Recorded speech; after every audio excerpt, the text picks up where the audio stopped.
Welcome to Across the Whoniverse, a Doctor Who marathon podcast. I'm your friendly neighborhood Time Lord Chels. I'm your Muppet of a Time Lord Paige. And we have kidnapped one of our favorite companions again. Gavin, welcome. Oh my goodness. Have you guys changed the lighting scheme? Is that what's happening inside the TARDIS? Whole new console, baby. Oh, wow. Upgrades. Make You didn't yourself even at have to home. regenerate for that. Not this time. So, Gavin, we already know your Whostory. Everyone, go listen to that episode. But since you're returning, we got a new question for you. Why don't you list a few of your favorite companions across the series? And luckily, there are no wrong answers. I know the last time I was on, I said that I started prior to the reboot or prior to the 2005 restart of the series. But a lot of my favorite companions are current era companions. And I know it's not, it's kind of a controversial take, but I love Martha Jones. I love Freeman, and I love that after Rose, they gave him such a confident, competent character, which is not to say that Rose is not confident or competent, but just in a different direction, and somebody who I really felt could match wits with the Doctor. And yes, I did hate the love story. I did hate that she was like lovey-dovey when it came to the Doctor, that they thought the audiences needed that, but everything outside of that, like, I genuinely love Martha. To be fair, she had chemistry with everyone in the galaxy. Exactly. Everyone in the Wonderful. galaxy flirted with her. Yeah. Every They all single saw it. person. We saw Shakespeare and Andrew Garfield flirting with her. Yes. How How could you not? How could you not? And is she underrated, or a certain section of fans just kind of racist that we have learned? I was Correct. going to say it shouldn't be controversial to say that you love Martha because she's a great character. She's great. She got me hooked on the show. Mm-hmm. I will also say, like, obviously, and I feel like it's kind of cheating to say Sarah Jane Smith, but I do love Sarah Jane Smith. I love her amazing. originals. Yeah, exactly. And the fact that she lasted so long as one of the original companions. And then if we are going back, I do want to give a shout out to Tegan. I did like Tegan, who is in the original series. But is having a moment in meme culture right now. Yeah, what is going on? Why? Like, I mean, not I that want to it say it shouldn't, came but... from like some Canadian meme or something. I could be totally wrong, but I just, one day everybody was using this clip of her just like shaking around in the TARDIS as a meme. That's interesting. And I love that. I love that she Yeah. returns and she is spicy. She was a flight attendant, baby. You know, She did she knew not how to want to be travel. there. She did not. Yeah, exactly. That is me. I don't want to do things. And then, Gavin, at the top of the show, not everybody finishes episodes. We know this as podcasters. Why don't you promote your social medias and your other podcasts? Oh, why, thank you. Well, I co-host a movie podcast called The Mixed Reviews that I've been doing for about 8 years with my good friend Louis Rendon. And I also co-host a podcast with the amazing co-host of this podcast, Chels, called The Q Division, which is a James Bond movie marathon rewatch podcast. And you can find either of those on at The Mixed Reviews on Blue Sky and Instagram, and The Q Division at The Q Division on Instagram or Blue Sky. Everyone, go listen. You will see that I have stole 1000% of the format for this show from the Q Division because I do none of the work over there. Not at all, not even a little. And that's what Gavin, his gift to me is, just letting me gab about and gossip. It is not stealing if I left that safe unlocked, Chels, I will say. That's true. Although I will say the Q Division did lead to one of my funniest personal moments in Doctor Who, where I started watching James Bond movies and then I started rewatching the series, and then I was like texting Gavin, wait a minute, is Spyfall James Bond? The sad thing is you knew about Skyfall. You knew about the song. Knew about it won an this. Academy Award. I taught film and television classes, y'all, and I did not put those two things together because James Bond was my biggest blind spot, and now I am the #1 Roger Moore stan. Exactly. That's my Head girl. of the Roger Moore fan club. Should have wore my shirt. But no, Here we are. We are here to talk about Series 1, Episode 6, Dalek. It is written by Robert Sherman and is loosely based on his Big Finish audio Jubilee, starring the Sixth Doctor and Evelyn Smythe? Who knows? I don't Smythe. know. Smythe. See, I don't do names or words. It was directed by Joe Arn? Sorry, Joe. And it originally aired on the 30th of April, 2005. It features the Ninth Doctor, Rose Tyler, Henry Van Staten, Diana Goddard, and Adam Mitchell. And we are going far, far, far into the future, underground, into the vault in 2012. Guys, did you know that 2012 was 14 years ago? God damn, why would you do that to me, Paige? Well, time to go feed myself to the Morlocks. Mm-hmm. It's time. It's time. Time to put on the retinol. So much retinol Time. over here. I am 100% retinol and exhaustion. Moisturize me. I love her. And then from the TARDIS fandom, here is our synopsis.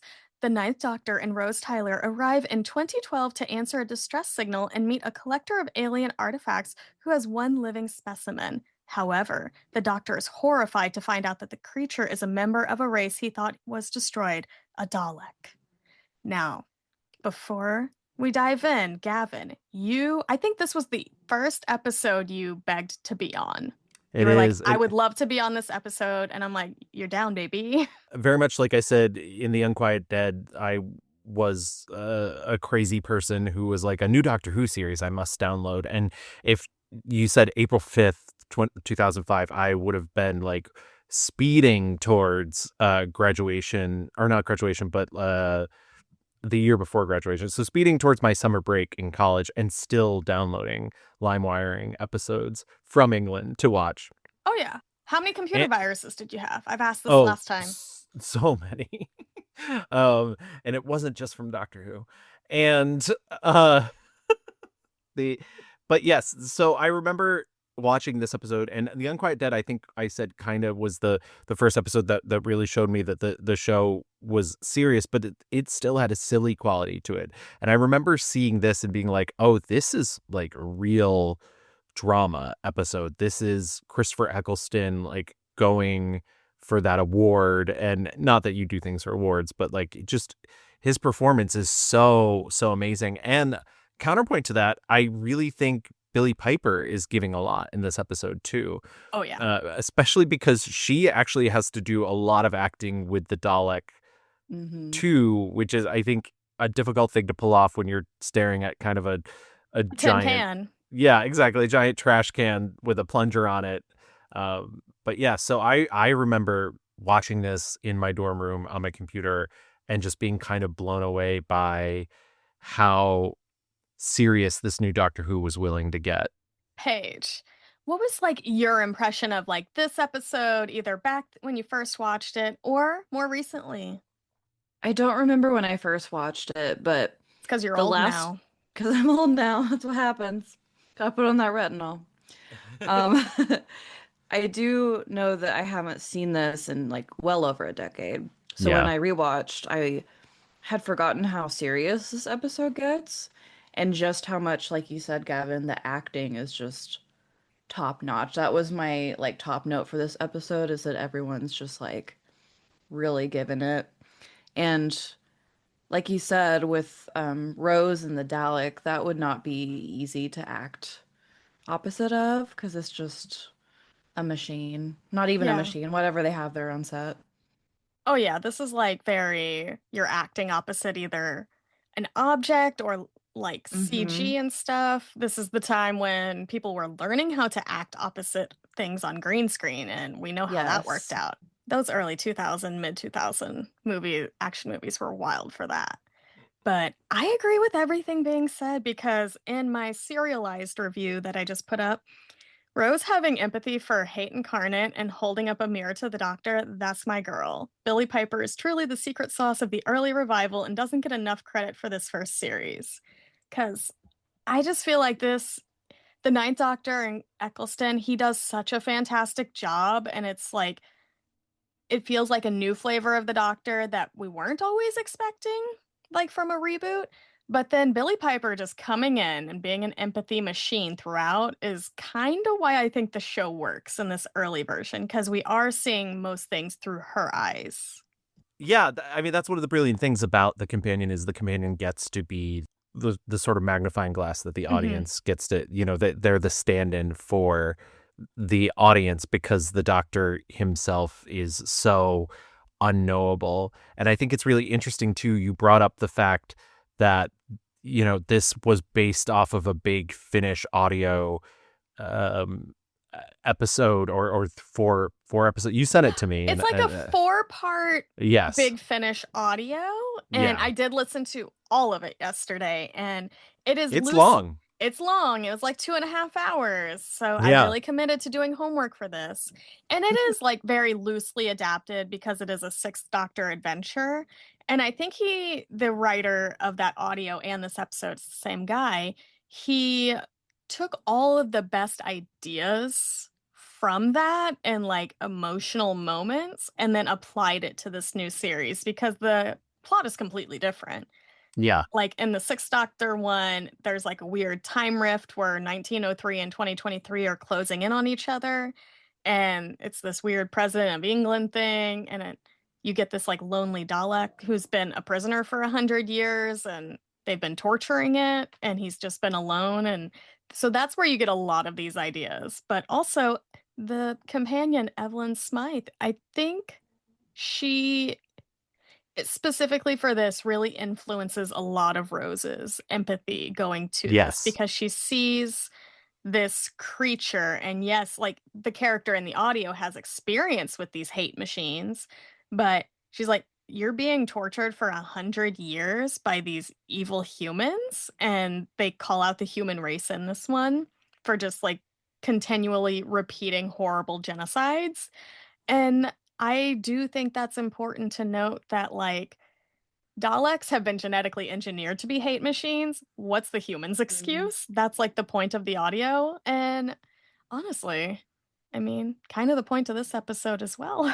It sounds like they took those ideas from the Big Finish audio and really pared it down to, like, what was the heart of it. Mm-hmm. And that is the, like, humanity part of it and, like, nature versus nurture and programming and all that stuff. Oh, yeah. And it would have been way too much to have all the, like, back and forth, like, time stuff that was in the Big Finish audio. So it's good that they made it, like, a simplified. They brought an Elon Musk thing instead of making it, like, a president of England type thing, which is what they did. And some of the other dialogue and, like, the misogyny in the audio is wild. Yeah. Like, there's some weird shit in there. Like women have to go to bed by midnight and whatnot. They have to get their like, beauty sleep. Women aren't smart. Yeah. I agree with everything you're saying. And I think that's just the nature of old Doctor Who versus new Doctor Who, where you had multiple elements to be able to do a story arc in like 4 or 5 episodes, and Doctor Who is very episodic in terms of like you have 40 to 50 minutes to do one story unless it's a 2-parter. And the thing about Evelyn Smythe too is I think you're right. I think they did a good job grafting that empathy onto Rose because Evelyn Smythe is such a different character, because not only has she had experience with Daleks, but she is a person into history. I think she does something in terms of archaeology or anthropology, and she also is older, and so she has more like I think she's it's in like her mid-50s and she's like a teacher. I think it's just easy to forget that Rose is like 18, and so she has an innocence to her that I think also helps in terms of what's happening in this episode with the Dalek. Exactly. And like she's bringing that empathy we've seen throughout every episode at this point.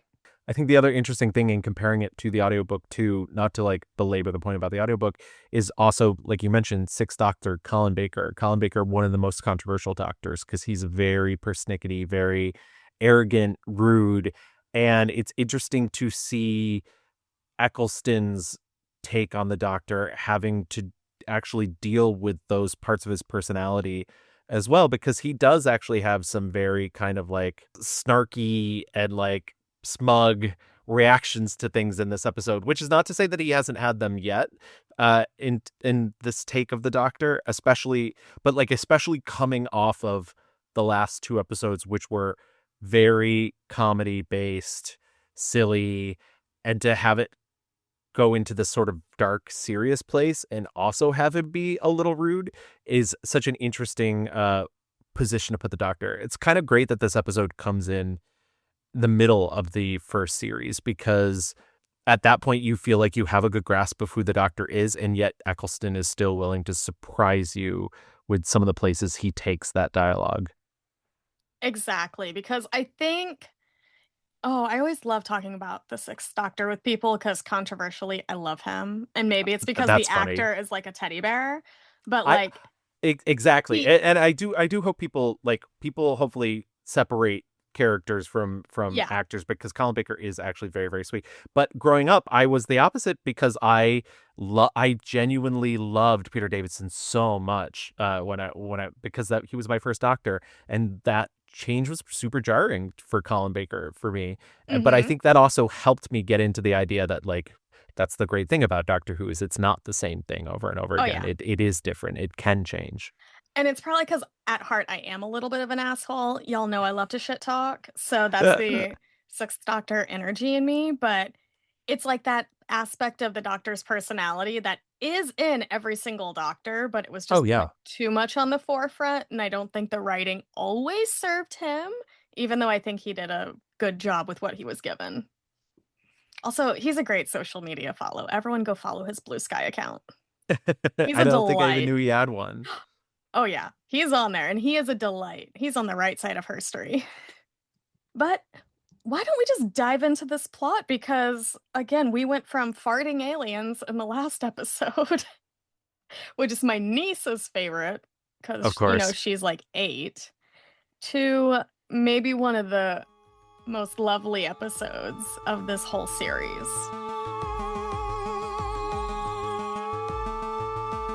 To the plot of Dalek. The Doctor and Rose follow a distress signal to an underground bunker in Utah 2012, about half a mile underground. And as they get out of the TARDIS, they wander into an alien museum, spotting bits of meteorite, the helimeter from the Roswell spaceship, a stuffed Slovene arm, and the head of a Cyberman. The museum alarm goes off, and guards storm in and hold the Doctor and Rose at gunpoint. Rose tells him, if someone's collecting aliens, that makes you Exhibit A. Smash to credits. Okay, first question though, if you were going to an alien museum, what Doctor Who thing would you like to see there? Oh, that's tough. I mean, a good I guess. Question. Yeah. Besides the Doctor's hand. Canine, maybe. Hell yeah. I love my a good guy. pup. Any little guy. Just any little guy. I want a Pting so bad, y'all. Like, Paige, if you could crochet me one, I would legit pay you. I'll think about it. One of the little adipose. Yes, I love them. I would want to see Donna's wedding dress. Yeah. Obviously. Oh, Astra, is that Kylie Minogue's character's name? Astrid. Astrid, her maid uniform from the Starship Titanic. Oh, yes. I Just a whole costume tour. Yes. So what you're saying is we're going to a fashion museum. Yes. Correct. We are. Back from credits, we return to billionaire birthday boy Henry Van Staten doing his best West Wing walk and talk down the vault with his assistants, guards, and advisors following him. His assistant passes along birthday wishes from the president, and Van Staten says the president is 10 points down and he wants him replaced. When the assistant says that's not a wise idea, Van Staten fires him and orders his memory wiped and to drop him off on the side of the road in a city that begins with M. So this is our Elon Musk of the episode. Did you read the thing about the fact that he was originally based on Bill Gates, which I think is really funny, because this is not a defense of Bill Gates, because he's also said some stupid shit over the years, but those personalities feel so different. But I guess they were even going as far as when they were first choosing names, it was something like William Fences or something like that. Oh, that's funny. Yeah. It's like billionaire bad. They were onto something a lot earlier than others. Correct. All right, after that assistant's skedaddled and memory wiped, Diana Goddard is promoted immediately, and Van Staten asks if the new president should be Republican or Democrat, and she immediately responds Democrat. But when he Tea. asks, I know, when he asks why, she momentarily hesitates but replies, "They're so funny, sir?" Our billionaire tells Diana that he likes her, but I personally choose to believe Diana is an ally to progressive causes. I mean, maybe. Maybe she I does. think by the end of the episode, she ends up being kind of I don't know. Her last bit in the episode, which we'll get to, like leaves me with a bit of a mixed message. By the way, if it's 2012, is the Democrat that she replaced the Republican with Barack Obama? There we go. Yeah. I mean, like, what a herstory. They never would have predicted this. No. We are also introduced to English Kid, aka researcher Adam Mitchell, and I completely forgot he is introduced in this episode. I forget Yeah, about me him a too. lot. Forgettable. So forgettable. Sorry to this I man. I felt so bad because I Googled him because I was like, he's so cute. And then I was like, oh, this actor's trash. He was like convicted of sexual assault twice. And What is it with all the sex pests in I series don't one of this know. show? I a don't lot of know. trash men. I will say because I do believe in rehabilitation, I hope that he got the help that he clearly needed, because this happened in like 2017. But also I hope that his victims got the support that they needed too, because I think people oftentimes forget victims in those situations. 100%. Van Staten barks orders and has Goddard tell Simmons that he wants to visit his little pet. We cut to Simmons torturing a creature with a drill and telling Goddard it's not speaking. We then cut to Adam Mitchell showing Van Staten his new artifacts from the auction as Doctor and Rose are brought into the office. I will say the editing in this is weird. It feels like they cut out maybe a scene or even half a scene, because I'm like, where'd they come from? Right. They're just there. And this is like clearly a very rich, a very powerful man. We just watched him tell guards to erase someone's brain. And the fact that Rose and the doctor are just there, like nobody's saying anything.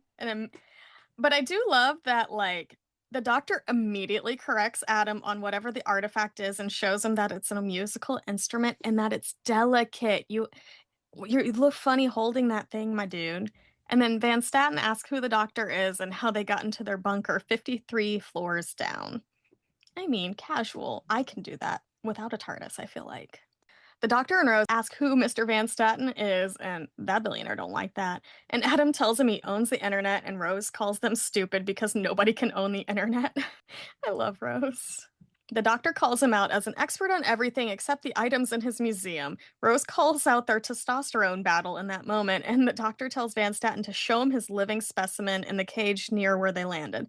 Van Staten tells Adam to watch Rose while he shows the doctor his pet. I do love that Rose is just clocking toxic masculinity everywhere she's going. She's like, oh, I get a babysitter? Sure. She doesn't entertain like anyone's nonsense. No. Exactly. That's why I love her. Mm-hmm. And just a quick shout out to Eccleston's performance during the music scene where the musical instrument, because I think it's a good contrast into what we're about to see, because he is so gentle and kind of like he's filled with that wonder of like, oh no, if you just play it like this, like he's so happy to be showing somebody something and like maybe helping them experience cultural exchange, which is not what these people are here for. No, billionaires don't care about that. They want to just take over everything. And then the doctor is taken to the cage and is put into a room with Metaltron and told to wear gloves as the last guy who touched Metaltron burst into flames. Van Staten orders them to not open the door until they get a result. Dun dun. The door closes. The doctor is not wearing them gloves, but he tells the creature in the dark room that he's come to help. And then we get the reveal of a lifetime because it's a chained up Dalek and it starts shouting, "Exterminate." I'm sorry. Classic. I mean, the episode's called Dalek, so you have to have a great reveal. I feel like he is not going to be lip syncing for his life. It's funny too, because I guess they had a hard time with Terry Nation's estate, like getting even the rights to use the Mm-hmm. Daleks again, because Terry Nation's estate had felt that they had like over merchandised essentially Mm-hmm. the Daleks, which is funny because the original audio drama deals with that concept of like the merchandising of fascism by like taking something that Mm-hmm. is fascist and making it like sanding down the edges and making it sort of popular. So I Yeah, think it's like really funny that, patriotism too.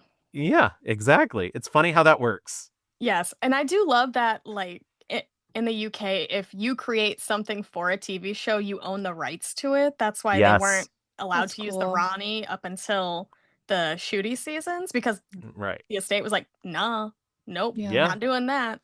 So I like that people I have a wonder what little bit that of must control. be like, Marvel. Isn't Anyways. that nice? So nice. But yes, a chained up Dalek is revealed and shouts exterminate, and that he's an enemy of the Daleks and the Doctor must be destroyed. The Doctor shouts for them to let him out, but realizes the Dalek's gun is disabled and that he's powerless. Dun dun. This is also something that happens in the audio as well, because they've been torturing that guy for 100 years. The Doctor starts circling the Dalek, telling it that it's nothing and pointless, like, what's going on? You can't do anything, just full on taunting him. The Doctor asks what he's there for, and the Dalek says he's a soldier and was bred to take orders and is waiting for its new orders. I mean, we see that a Yeah. lot happen as well. It's also in the audio. A lot of people just following orders out there. Boo. Ooh. The Doctor shouts at the Dalek it's never going to get orders and that all the Daleks burned and the whole race was wiped out. Not only did he watch it happen, but he made it happen. The Dalek breaks the Doctor, though, when it asks, "You destroyed us?" The Doctor says he had no choice, and when the Dalek asks about the Time Lords, he says they burned with the Daleks and everyone was lost in the last great Time War. The Dalek reads him, though, and says, "And the cowards survived." Oof. I know. It That was hits. crazy to watch the Dalek put on those glasses first to be like, Doctor, the coward survives. And the rest of the queens went, ooh. So, Ooh. We need the shade button. yes, I have one, but it's in the other room, sadly. Oh, Next time. The Doctor continues to taunt the Dalek that he caught his distress signal and that nobody else is coming. But then we get this perfect exchange from the Dalek. "I am alone in the universe." And the Doctor's like, "Yep." But then the Dalek's like, "So are you. We're the same." oh, that gets me. Yeah. That really This, gets me. this whole area, I mean, this is exactly what we're talking about Christopher Eccleston's performance, where he like Mhm. really, and I guess he went and worked on this by himself and said he really wanted to inject a lot of like, essentially, without being insensitive, what it would be like for a Holocaust survivor to confront a Nazi, because the Hmm. Daleks were Mm. originally based on Nazis because they are the fascist ideal, and you have to think about the fact that a lot of the writers working on Doctor Who when it started in the 60s were coming off of World War II, had Hmm. experienced that, and could not think of something as a greater evil than what they'd already been through. And so yeah, I think a lot of this works, but that moment too, where he gets really smug, is really the interesting part for me. The exchange you just said, Hmm. when he's like, nobody else is coming, and then and that's why I think it stings so much when the Daleks like actually then were the same.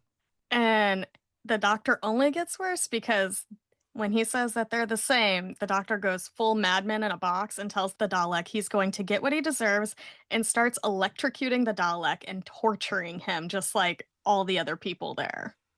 I, That, and the one difference is his intent is to kill. Like, yeah, he's not interested. I mean, he does not mind that the Dalek is suffering, but the suffering is just an after effect of like that he's ready to watch this Dalek die.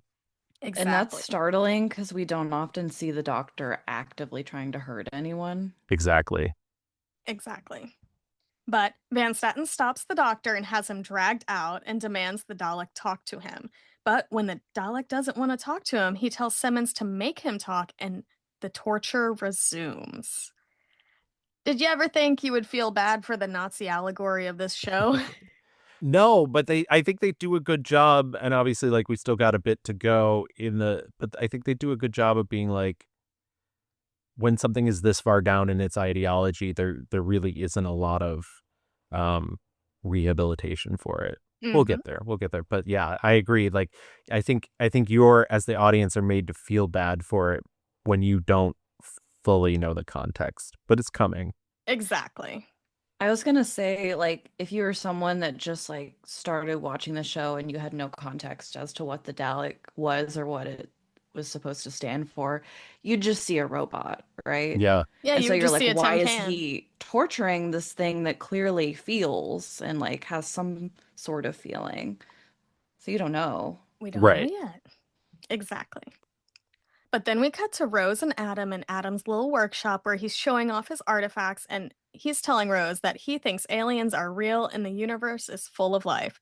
Rose is just like acting surprised, but also being like, yeah, it could be. Who knows? It's such a good, like, mansplaining scene where she's just like, uh-huh, tell me more. Like, fuck you, guy. Like, Exactly. And I do love, like, Adam, he's like, I don't think we'll ever make it to space in my lifetime. But then he starts bragging about being a genius when he was a kid, like hacking the US defense system and almost causing World War III. Weird brag, my dude. This is That's your idea of terrifying. flirting. But because Rose knows how to weaponize flirting, Adam keeps flirting with Rose and asks if her and the doctor are a thing, and Rose is like, we're just friends. But hey, why don't you patch me into the comm system? So let's look at this creature. I'm gonna flirt with you and use this energy to get what I want. Because women be smart. Adam says the alien is useless and doesn't do much, and as they start watching, she sees Simmons torture the Dalek and runs to look for the doctor to stop it. Ugh, Rose. You don't know what you just started, girl. We cut back to the doctor, Van Staten, and Goddard talking about the Dalek and how it's been on Earth for 50 years, moving from private auction to private auction. The doctor says it has to be destroyed because he's here now, and he explains to the new viewers of the show it's just a creature inside of a metal shell, and it was genetically engineered to remove any emotion except hate. It is there just to be killing, y'all. And he explains the Time War a little bit, which is something that's been hinted at throughout the series up until this point, and that the doctor has a lot of PTSD from it. And he didn't survive the Time War by choice, and he accidentally reveals that he's the last Time Lord. And Van Statten's like, you're the last of your kind, you say? I'm gonna take you prisoner, and we're also gonna, like, start slicing and dicing and lasering you. The doctor is strapped and up and tortured, but still tries to warn Van Statten that the Dalek will destroy the Earth, even as he is being shot with lasers. A rich man would do this. oh, yeah. I read somewhere that Julie Gardner basically asked for Eccleston to be shirtless in this scene because she felt everything had been a little too male up until this point in the script and wanted something for women. That's so interesting. I mean, it's for a certain subset of women and gay men, we will just say. Yes. Yeah. Well, I it's so funny because I love Eccleston. I think he's a cutie. Him shirtless doesn't do a ton for me. He's fine. No. Yeah. Here's the thing. Some men wear clothes better. The ones Yeah. that look better without clothes, usually there's not much happening up there. Exactly. Right. 100%. Soap opera rules. Then we go back to Adam, and he's taking Rose to the Dalek, and Rose asks if it's in pain, and she says she has a friend who can help. The Dalek tells her it's in pain, and they torture him even though they fear it. It asks if Rose fears it, and she says no, but she can help. The Dalek says it's dying, and when Rose offers to help, it says it welcomes death, but is glad that before it dies, it met a human who was not afraid. When Rose asks if there's anything she can do, it says its race is dead and it shall die alone. Rose is our empathy machine and touches the Dalek's casing, and the Dalek extrapolates genetic material from her, and it starts to basically reconstruct, regenerate in its own way, and it breaks free. Good for her. The Dalek is the her in this moment. Do you think the Dalek's playing her? I feel like the Dalek must be, because we've already been informed that the last person to touch it burst into flames. But I think this is a Dalek seizing on the opportunity that the doctor is there, like knows the doctor's there, is like, everybody else is dead. I got one last chance to do this. I'd say And so, yes, because it can like sense fear and the fact that Rose is not afraid. Like, Yeah. They reference, like, very briefly that maybe the Dalek went insane because it came down from, like, a meteorite or something and it Yeah. burned for several days, so maybe that jangled something in there, but I for sure think it's, like, using her. I think there's definitely some emotional manipulation from the Daleks in this episode. So, after the Dalek is breaking free, Simmons, the guy who's loves to do some torture, he just goes up to it and he's like, "What are you gonna do? Sucker me to death?" And the Dalek does exactly that. Just like full on takes its little toilet plunger and sucks his face in. I cackled. Rose and the others run out of the cage and lock it in as the alarms start to blare. They cut back to the doctor being tortured by Van Staten, and the doctor's like, "Release me if you want to live." The doctor is free and warns everyone to keep it in its cell, but the Dalek can calculate 1,000 billion combinations in a second. So, like, that cell did not hold it very long. No. No, no. So, Rose and the guards are by the door as the Dalek escapes, and bullets are useless against it. They literally just vaporize, like, before it can even touch. So Rose, Adam, and the guard run away as the Dalek downloads the whole internet and, just the energy of the base and, most of the power on the West Coast. And now the vault is just working on emergency power. Sure. The Dalek goes on a killing spree while Van Staten shouts that he doesn't want the prize of his museum harmed. Just the phrase "he downloaded the entire internet" is so funny to me, and I think is maybe something that would not be written today. You don't think the Dalek downloaded all of fanfiction.net and he absolutely read did. exactly what people were saying about it? Yeah, exactly. I'm thinking of that ad that was like, "You wouldn't download a car." Exactly. And now you can order a car off the internet like that, like Amazon. And so Van Staten, he's pretty useless in this point because Goddard and the doctor are just like looking at blueprints, maps, trying to figure out where this thing is going. There's like some sort of heat ray falling where they can kind of figure out where things are going. And they try to formulate a plan, but Van Staten, he's like, just seal it down there with everyone else. We don't need them. Bye. Which, like, he's such a compassionate guy. Like, really. Number one boss. Adam, the guard, and Rose think they've beat the Dalek in their little chase because they've got to a staircase. And they're like, "Nah, nah, nah, boo boo, you can't get me." And of course, this thing turns into a little hovercraft, and the Dalek's like, "I'm gonna float up these stairs and get you." The guard orders Adam to get Rose out of there and sacrifices herself to slow the Dalek down. I don't think it really slowed it down much, though. Guns are useless. I guess the Daleks floating goes all the way back to the original series, but that is the advantage of doing a reboot, is that you don't have to be like, okay, well, like not everything, like people can still be surprised. It's fine. People haven't watched the show in 20 years. Exactly. I love it. Back with the doctor, Van Staten says that they should reason with the Dalek, and the doctor just, like, loses his shit and goes off on him, saying, "You cannot reason with it and will kill everyone because racial cleansing is the goal, even amongst Daleks." Like, this one would definitely be killed by the pure ones. Yeah. The doctor orders the guards to aim for the eye, but the guard says he can handle a 10 robot. Why don't people just listen? They're men. That is true. Yep. Adam and Rose pop up by the guards as they're about to start shooting, but then they get out of the way. And the Dalek is close behind and looks directly at Rose like it knows her. She's the only human who can clock what's going on in the moment as the guards stupidly try to shoot it. Oh my goodness. Them bullets are vaporized like the frickin' Matrix before they can hit the tin can, and the Dalek starts hovering again, shoots the sprinkler system to activate all the rain, and then boom, electrocutes all the guards. This is low-key a fuck around and find out moment, eye for an eye. Like, look out. The Dalek downloaded the Bible. It's part of the internet, so... There are so many apps of it. Gwen Stefani just trying to sell it to people. He's like, "Who is Gwen Stefani?" Bananas. The The doctor asks about sealing the vault since they're stuck and cannot evacuate because there's not enough power. Goddard and the doctor talk about rerouting the emergency power to seal the vault, and Van Staten is finally useful because he knows how to use computers. He's a genius, allegedly. So he decides to reroute it because he doesn't want to die. The Dalek then calls the doctor through the comms and explains that it fed off Rose's DNA and extrapolated the biomass of a time traveler to regenerate itself.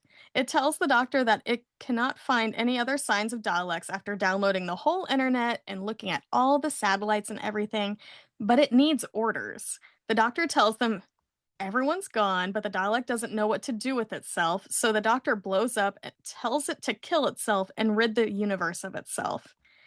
And the doctor is just going off at this point, and the Dalek just, again, library is open.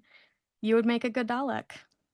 I just realized in you reading that, and I'm sure I put it together at some point, like he needed Rose's DNA as a time traveler, which also that implies that time traveling through time changes your DNA, which is maybe something. I believe they explain it throughout the series. It's like Artron energy.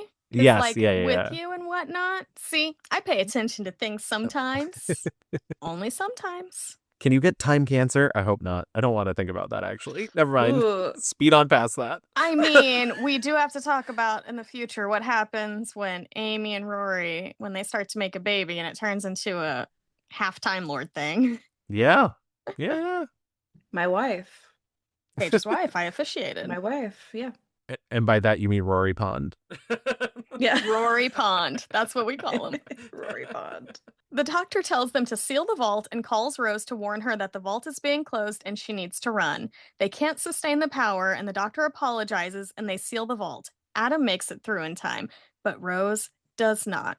The doctor is still on the phone with Rose, and Rose is being like, it's not your fault, and I would not trade any of our adventures for the world. Wouldn't want to miss this. And we hear the Dalek shout, exterminate, and the doctor just blows up on our billionaire, saying that he wants to bury the stars and shames him for all of his actions. Will somebody do this to the billionaires on our Earth right now? When? This is a good, I do worry that, I don't know. I don't worry. It was a new series. You could do whatever you wanted. It does feel a bit like Rose is almost killed every episode, or the doctor thinks she's killed. We're running into that a lot. But here it's really effective. And I really like the way it's played, especially the way that she delivers the, I don't regret this. Exactly. I think that works very, very well. But we cut back down to the vault, and the Dalek hasn't killed Rose. Rose tells it to kill her, and the Dalek says, they are dead because of us, and that it feels her fear. It starts shooting randomly, but not at her. She gave it life, and it's contaminated because she gave it all the other emotions as well. Dun dun. Daleks aren't supposed to have those, y'all. Nope. Just hatred. Exactly, just like me. Adam goes up the elevator and the doctor shames him for not saving Rose. The Dalek patches back into the comms and says to open the bulkhead or Rose dies. The doctor is relieved she's alive, and the Dalek wants them to open up the bulkhead, and even though Rose says not to open it, the Dalek says, what use are emotions if you can't save the woman you love? The doctor can't kill her again, and Adam helps the doctor find some weapons before they go opening things. Dun dun dun. I mean, I do question the doctor sometimes because, yes, it sucks that our girl, the girl we follow, is down there, but would you risk the whole universe for one person? And the doctor would. Every single time. Would. That's his whole thing, kind of. Yeah, exactly. Mm. Is this the first mention in this series of the doctor being in love with Rose? Because, and I think it's interesting because, and we kind of mentioned it previously, they do have great chemistry together. And I know everybody talks about her chemistry with the Ninth Doctor, but she does have a lot of chemistry with Christopher Eccleston as well, too. I am of the opinion that 9 and Rose are more in love than 10 and Rose, because 10's kind of a slut. Yes, yeah. And we get the hints of it, in The Unquiet Dead, he calls her beautiful, but kind of tries to scurry over that. And Adam asks if there's something going on there. She's like, oh, we're friends. Thank you both, by the way. My numbers have been off all episode. You're right. You're 9 good. and 10. Wow. Wow. Thank you. It's okay. I can't count. 10 shows up like as 12 different doctors throughout this show. We can forget a few of them. That's true. I went to public school. Forgive me. It's okay. We went to school in America. Yeah. Also that. It's fine.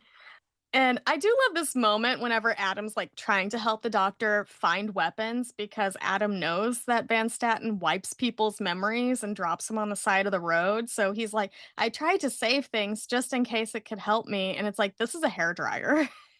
Yeah. Like, so even throughout this whole thing, the doctor can judge somebody and be like, that doesn't work. That didn't work. That's a hairdryer. What's it going to do? We cut back to the Dalek having a life crisis and keeps asking Rose, what am I? Like, what's going on? Where are we going? And when the elevator opens up for them to join Van Staten and Goddard, Rose tells them not to shoot. It's questioning itself. And she manages to stop the Dalek from killing Van Staten, even though the dude tortured him for funsies. And she just asks the Dalek what it wants, and it responds, I want some freedom. And isn't that what we all want? But the Daleks don't want freedom. They want control over everything. Or orders. Or orders, yeah. Yeah. Rose and the Dalek head into the hall, and the Dalek shoots a hole to let the sunlight in. They bask in the sunlight, and the Dalek asks how it feels before opening its casing, and we see a little squid Dalek raise a tentacle to feel the sun. A little guy. He's He's just a my little guy. favorite. Okay, I need a Pting, and I also need squid Dalek. Okay. I'll keep a list. I do think it's funny, though, that oftentimes in history, the fascists who are like, we want the most perfect thing, the most perfect race, look like a little potato guy. So Yeah. Every time. The doctor then shows up with a gun and tells Rose to get out of the way, but Rose refuses, and when he says how it killed all of his people, she points out he's the one holding a gun to her. T. Ooh. I know, she's just slapping him in the face with all of this. She explains the Dalek is changing and asks, what the hell are you changing into? This, like, we keep talking about how we love when a companion confronts the doctor because the doctor needs that so bad. Yeah, like the doctor is an alien, and like even the first doctor, when he's on Earth, he like tries to bash a caveman's head in. So like, right. the doctor, for all of their goodness, it's like, no, there's so much violence in there. Not a perfect person. No. By any means. No, but they do have the perfect person in Rose, because this stops the doctor in his tracks and he lowers his weapon and apologizes. The Dalek talks about everything he feels and tells Rose to order him to die, that this is not life, it's sickness, and he wants to be destroyed. Rose doesn't want to, but she sees how desperate it is and tells him to do it. And basically, like, lets the Dalek make the choice to die. In a very kind way, I would say. And the Dalek asks if she's afraid, and when she responds yes, it says, so am I. The Dalek tells her to stand back, and the globes on its shelf float around it, and it disintegrates itself.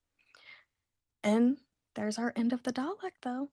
Goddard then has Van Staten taken away to have his memory wiped and dropped him off in a city that begins with S. She then orders the vault to be filled with cement.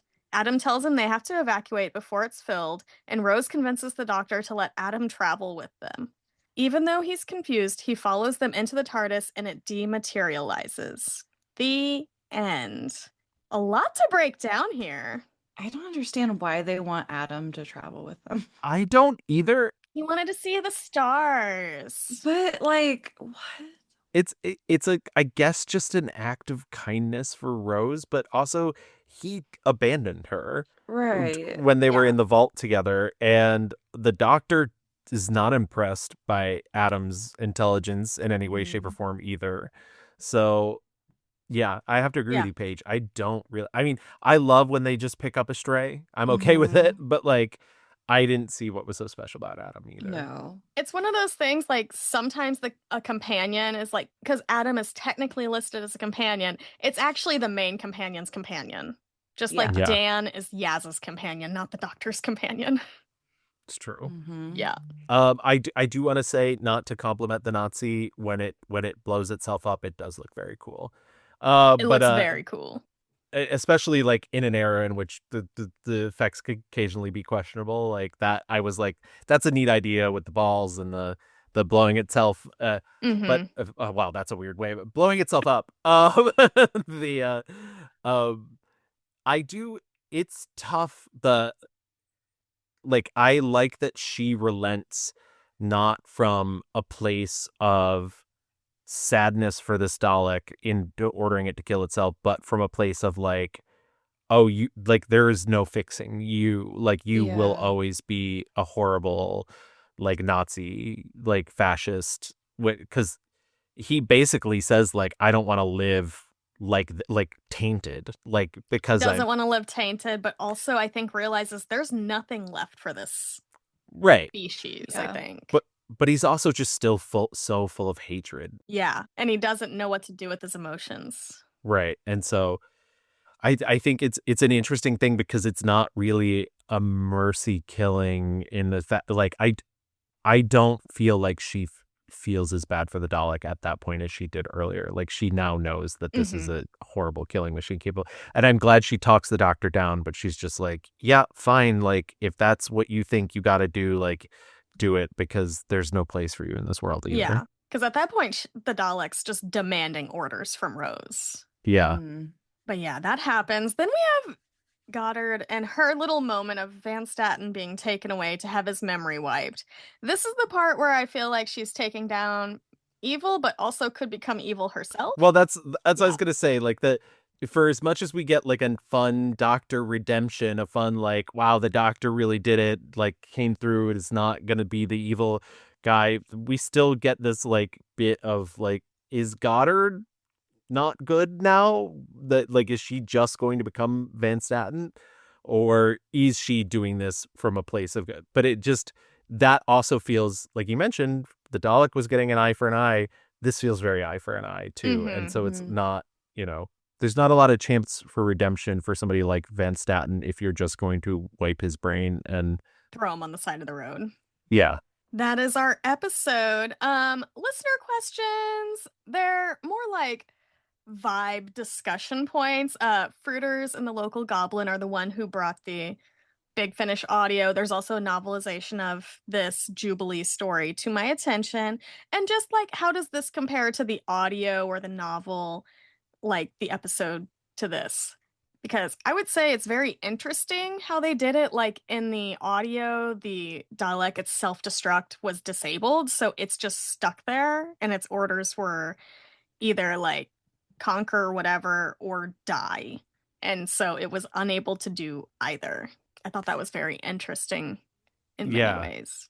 I listened to the audio as well, and I liked that the way that this, as you mentioned up top, the way the story is pared down, and the way it, like, the updates into making it work for the Ninth Doctor and as well are really interesting.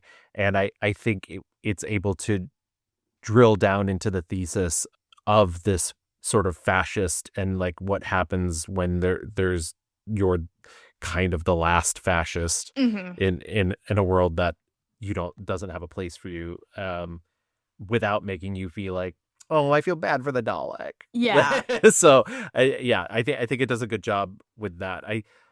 I'm happy it was the same writer.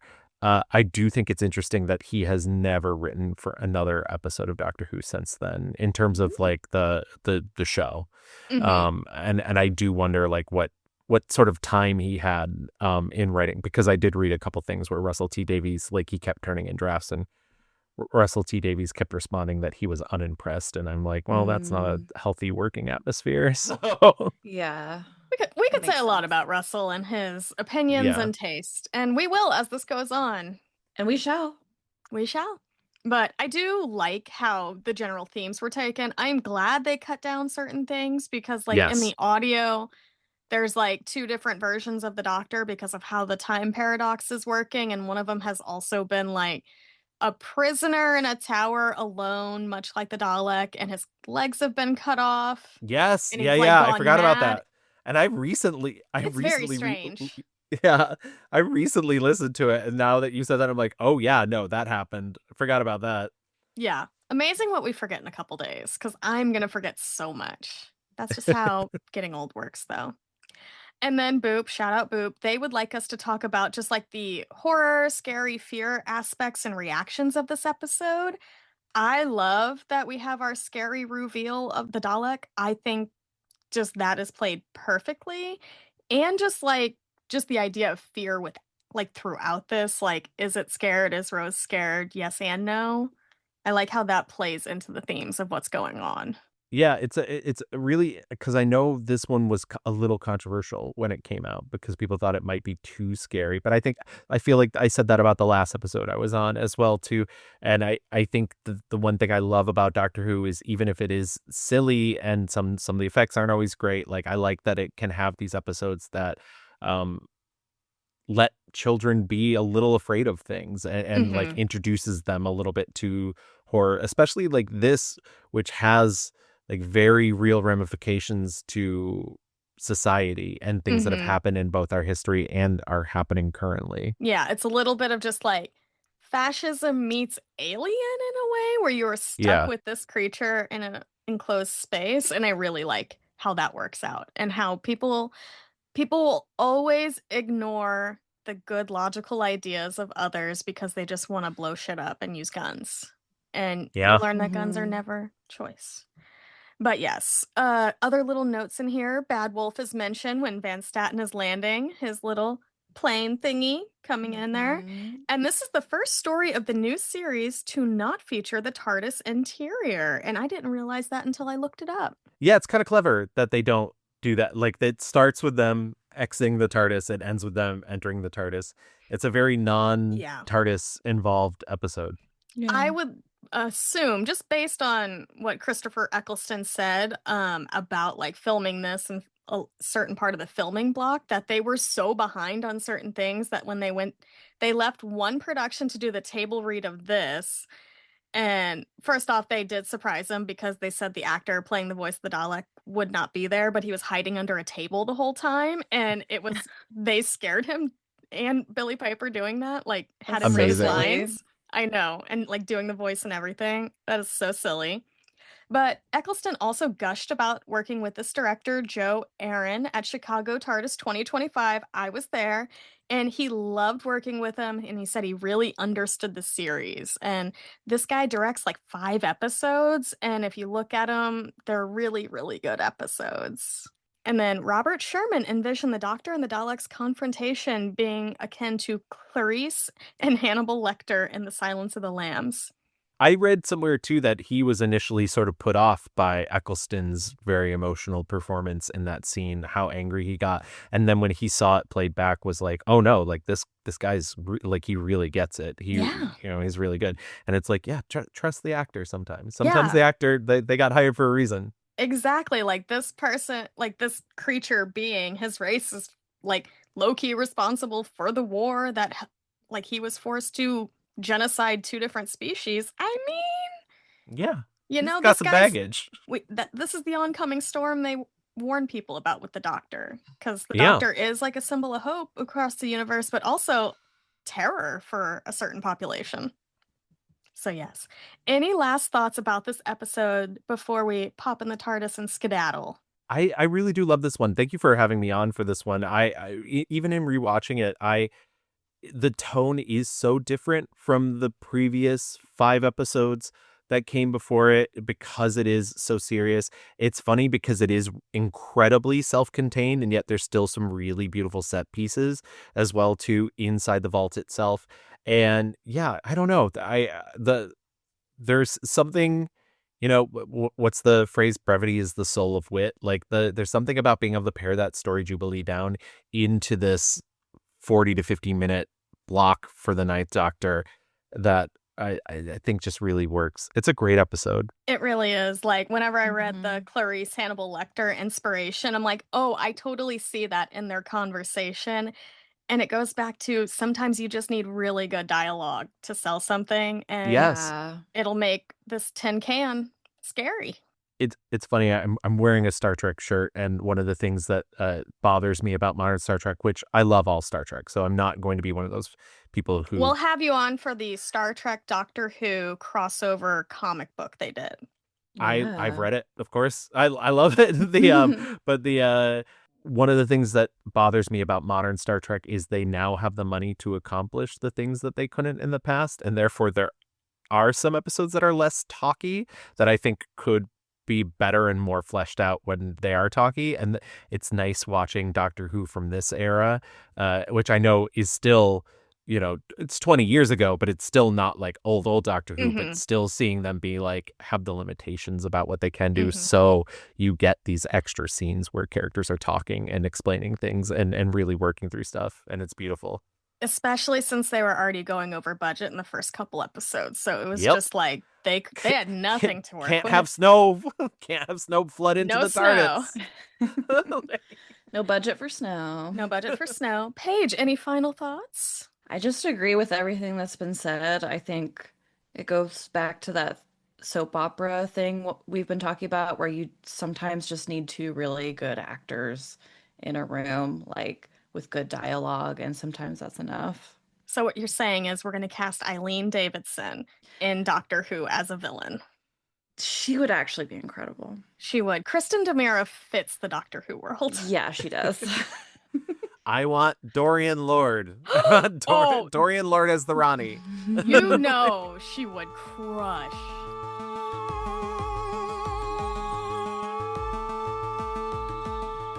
Oh, this was so much fun. Gavin, thank you again for just coming here, and I'm going to drag you back in. We're going to kidnap you more. Yes. Tell the good people where they can find you.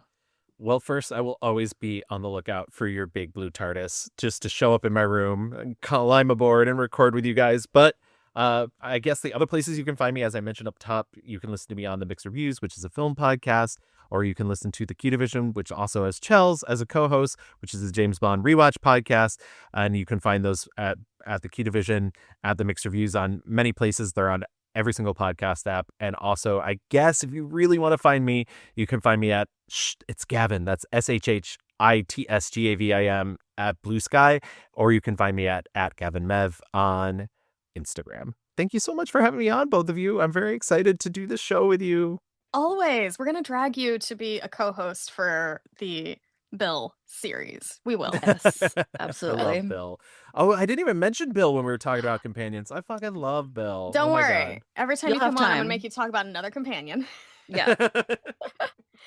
Thank you for listening to Across the Whoniverse. We can be found wherever you listen to your podcasts, and please make sure to rate and review, subscribe, do whatever you can. You can find us on Instagram, Blue Sky, and Tumblr, links in the show notes, or email us at acrossthewhoniversepod@gmail.com. Paige, remind the Time Lords where else they can find you. I'm Thoughts by Paige on Blue Sky, Hey Smithers on Tumblr, and Paige Noel Kaiser on Instagram. I'm also recording My Stories Are On with Chels, talking about reality TV and soaps. And I'm Chels725 on Blue Sky, serialized, occasionally letterboxed, and Chels Eichels on Instagram. If you can find my Tumblr, you're stronger than a Dalek.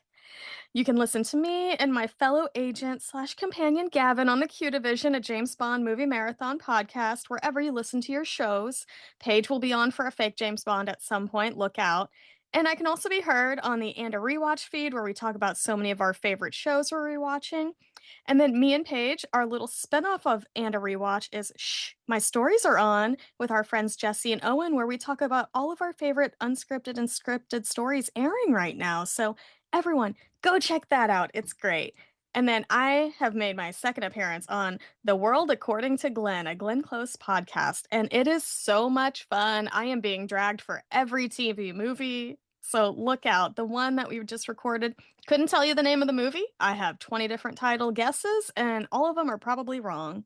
Be sure to join us for our next adventure across space and time as we revisit The Long Game. Until next time, we'll see you in the Time Vortex. Bye. Bye.